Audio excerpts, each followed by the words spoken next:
I'm here with Ira Chaleff, speaker and author of The Courageous Follower, Standing Up to and For Our Leaders. Ira, thank you so much for being here today and sharing your knowledge and insights with the OCC. My pleasure.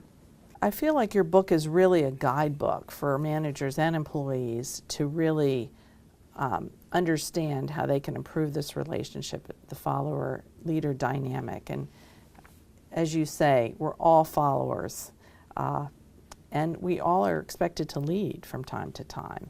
So, you know, it speaks to all of us, I believe, on many different levels. Yes, and let me just say one thing about how the book is structured. You're doing a great job already at the OCC of introducing the concept of followership at all levels of the organization. And people will tend to get it, and they'll go, yes, I understand why I need to be that way. And then 6 months goes by, and they suddenly find themselves at a juncture where they go, you know, I really do need to speak up now, and I'm not quite sure how to do it effectively. That's where having the book is a resource, because there is a lot of language in the book. There's a lot of kind of strategies for different ways to effectively present your concerns. And people tell me all the time that they go back, refresh themselves, think about how can I apply that to this particular situation, to this leader at this moment. And it's a, as you say, it's a guidebook. And therefore, I appreciate the fact that you're making it available to your people as well. And you talk about the courages, and you've added a couple of courages since your original edition of the book came out. You want to speak to the additional courages you've added? Yes, well, that's right. Thank you for that. After the first edition came out, which only talked about follower courage, we had some very serious failures in different sectors of our society.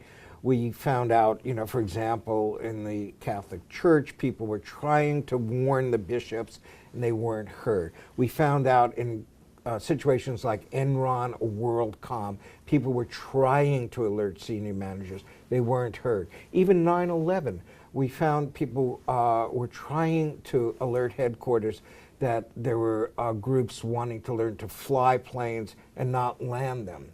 These are critical information coming up that wasn't heard. So I added a chapter on the courage to listen to followers.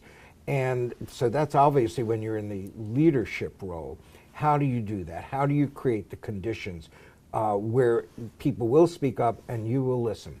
And then the last edition of the book, this is the one you have, I was asked to do a third edition, and I thought, why? Didn't I say everything?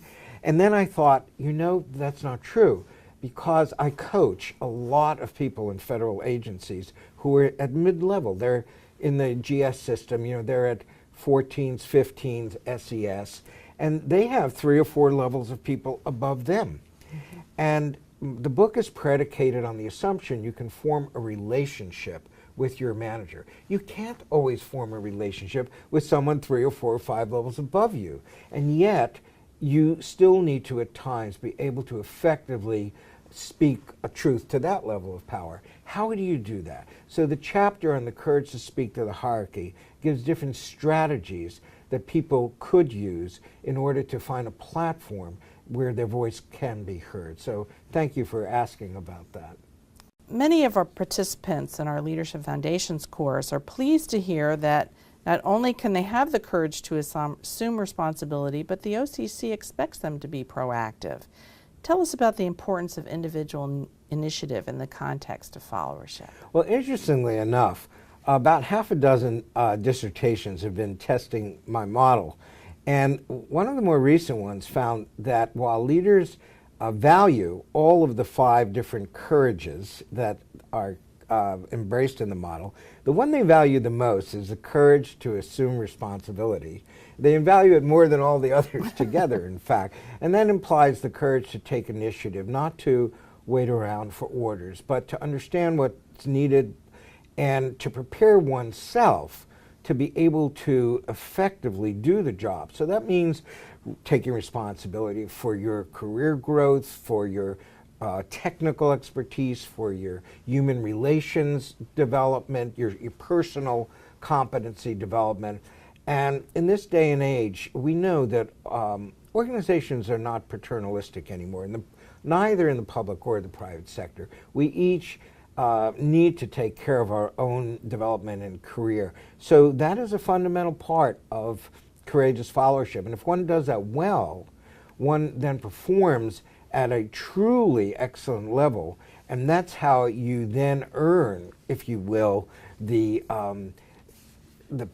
privilege, maybe, I don't know if I like that word so much, but the standing to truly partner with your positional leaders. Terrific. I feel like I've probably failed in not bringing up these other courages. Your 5 main dimensions of courageous followership are the courage to assume responsibility, the courage to serve, the courage to challenge, the courage to participate with transformation, the courage to take moral action, and then the newest two, the courage to speak to the hierarchy and the courage to listen to followers. In terms of the participating in transformation, if someone is having a problematic relationship with a positional leader, they need to shine the light on themselves as well. It always takes two. So it's easy to see what the other person needs to change. It's harder to see what we could change that would improve the relationship.